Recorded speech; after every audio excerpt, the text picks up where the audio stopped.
सतगुरु करियो बेड़ा पार जी इसमें एक अंतरे में आया है जी। मन मेरा सत्संग में लागा भूत भ्रम सारा मेरा भागा जागा पूर्वला का संस्कार। जी। गुरुजी प्रश्न ये है कि क्या पूर्व के संस्कार भक्ति के हों तभी सत्संग मिलता है, समझाने की कृपा करें। पूर्व के संस्कार हों भक्ति के सत्संग के तभी सत्संग मिलता है, ये इनका प्रश्न है, शायद सभी को सुनाई दे रहा होगा। हाँ,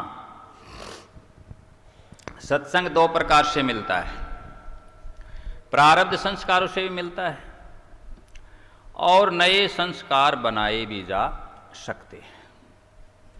कोई व्यक्ति ये बहाना बना ले कि मैं भक्ति कैसे करूं, सत्संग कैसे करूं, कैसे सत्संग का आदर लाभ उठाऊं, मेरे तो संस्कार नहीं है ना।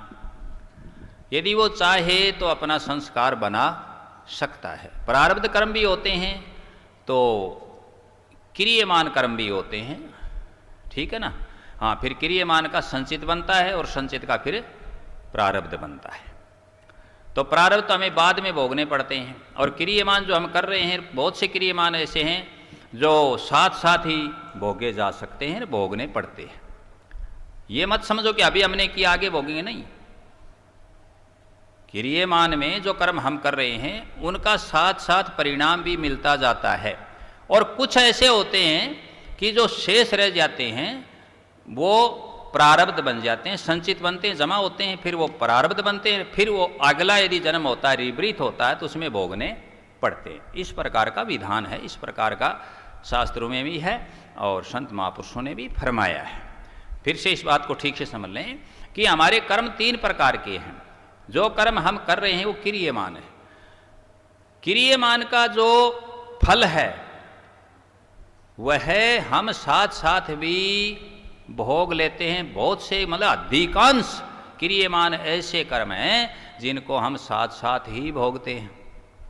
लेकिन उन क्रियमान में से जो न भोगे जा सके, हम जिनको नहीं भोग पाए, ऐसे कर्म संचित बन जाते हैं, जमा हो जाते हैं और संचित बन करके उसके बाद वो कर्म अगले जन्म में प्रारब्ध बन के हमें भोगने पड़ते हैं। तो किसी का प्रारब्ध है, पूर्वला भाग है पीछे का, कि वह भक्ति से जुड़ा हुआ व्यक्ति था और उसका अधूरा रह गया, जो भी संकल्प था मुक्ति का, मोक्ष का, किसी भी चीज़ का, किसी को पाने का, और वो उसका अधूरा रह गया, वो उसको पूर्ण नहीं कर सका, उस चीज़ को प्राप्त नहीं कर सका। भक्ति के संस्कार थे तो वह जन्म लेगा और जन्म लेने के बाद जब वो इस योग्य होगा कि सत्संग में आ सके, भक्ति में लग सके, वो अपनी भक्ति बचपन से ही या बाल्यावस्था को हो प्रारंभ कर देगा और वो पाएगा।